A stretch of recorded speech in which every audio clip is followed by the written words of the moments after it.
अस्सलामुअलैकुम, मैं हमारी अली, आप देख रहे हैं मेरा चैनल। मीर रज़ा कत्ल केस में शर्जील मेमन और उनके बेटे का नाम किस तरह से इन्वॉल्वमेंट का जो है ज़रिया बन रहा है, क्यों उनका नाम आ रहा है। गेस्ट हाउस का मालिक भी इस वक्त सामने आया है। झगड़े की वजह भत्ता था, क्रिप्टो था या फिर कोई लड़की का मामला था, असल कहानी इस वक्त खुलने लगी है। मीर रज़ा को आखिरी कॉल करके बुलाने वाला अली जो है वो किसका बंदा निकला। केस को जो कवर अप किया जा रहा है, कवर अप करने की पुलिस की 10 दिन की कोशिशें बिल्कुल बेकार चली गई।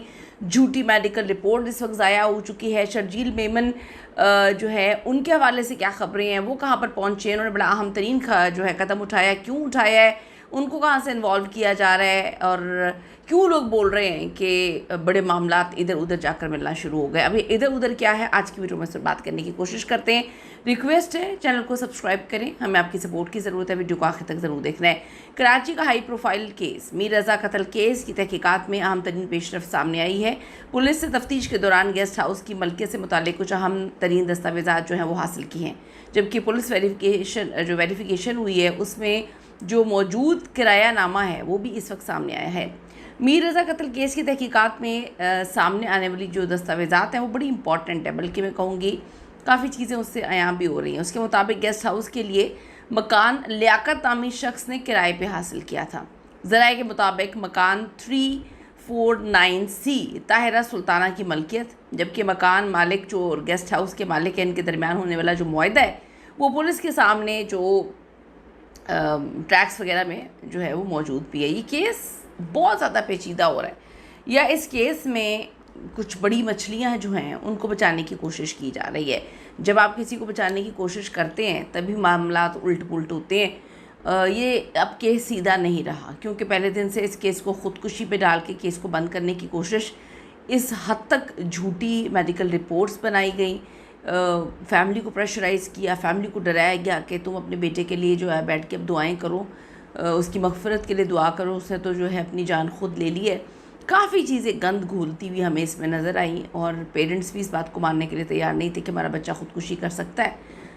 जब सोशल मीडिया पे ये इल्ज़ामात सामने आए कि गुलिस्तान चौहर का एक गेस्ट हाउस सिंध के सीनियर वज़ीर शर्जील इनाम मेमन की मलकियत है, जहाँ पर मीर अली रज़ा को शदीद तशद्दुद का निशाना बनाया और फिर वहीं पर कत्ल किया गया। इन इल्ज़ामात पे शर्जील मेमन और उनके बेटे रावल मेमन ने national cyber crime investigation agency से फौरी तौर पे रुजू करते हुए तहरीरी शिकायत दर्ज करवा दी है कि नामालूम अफराद उनकी इज़्ज़त, उनकी शोहरत को नुकसान पहुंचा रहे हैं, लिहाजा इस मुहिम की आज़ादाना इंक्वायरी करवाई जाए। वो खुद ही पहुंच गए, उन्होंने खुद ही कह दिया कि जी हमारा नाम ख़राब किया जा रहा है, हमारे ऊपर ये मामला हो रहे हैं। लेकिन अब असल हक़ाइक़ जो हैं वो सामने आ रहे हैं।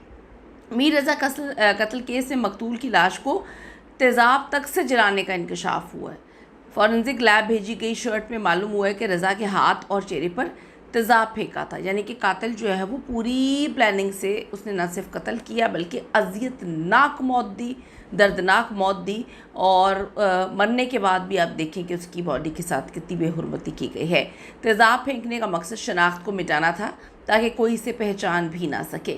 हफ्ते को मीर रज़ा की कब्र कुशाई के बाद सामने आने वाले इब्तदाई मेडिकल रिपोर्ट के मुताबिक मीर रज़ा को गोली पीछे से लगी थी और जिस्म पर तशद्दुद के निशानात भी पाए गए थे। रिपोर्ट के मुताबिक दाईं रान और जबड़े पर फ्रैक्चर के शवाहिद भी मिले हैं, जबकि जिस्म के निचले हिस्से के टिश्यूज़ पर खून के धब्बे भी मौजूद हैं।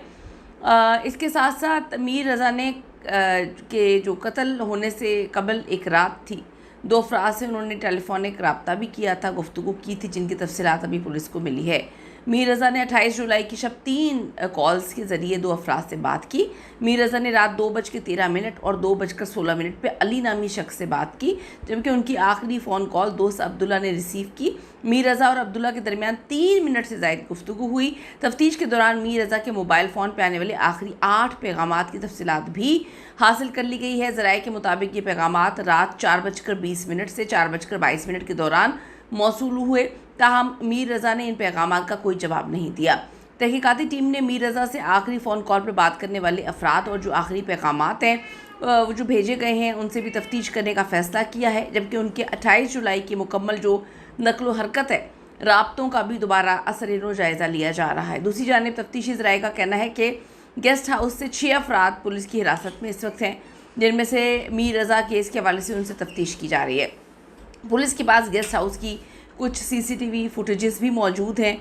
अगर पहली टीम ने वो फुटेजेस डिलीट ना कर दी हों, मतलब सही वाली फुटेजेस, जिससे हर चीज़ जो है वो क्लियर हो सकती थी। ये पहला मौका नहीं कि कराची के इम्पॉर्टेंट तरीन केसेस में रिपोर्ट जो है वो चेंज करवाई गई हो।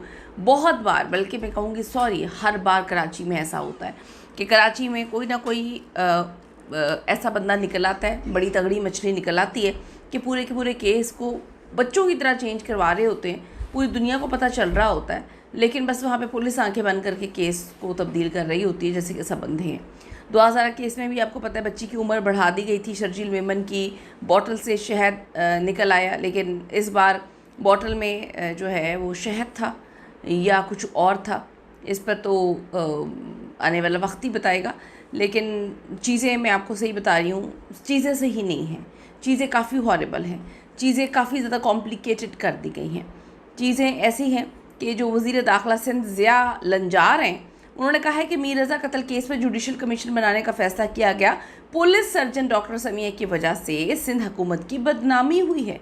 अच्छा, मामले के पीछे कोई हाई प्रोफाइल शख्सियत नहीं है? सीरियसली, मतलब मैं इस पर क्या बात करूं कि उन्होंने नेशनल टेलीविज़न में बैठ के कहानी सुनाई है कि डॉक्टर समिया की वजह से सिंध हुकूमत की बदनामी हुई है।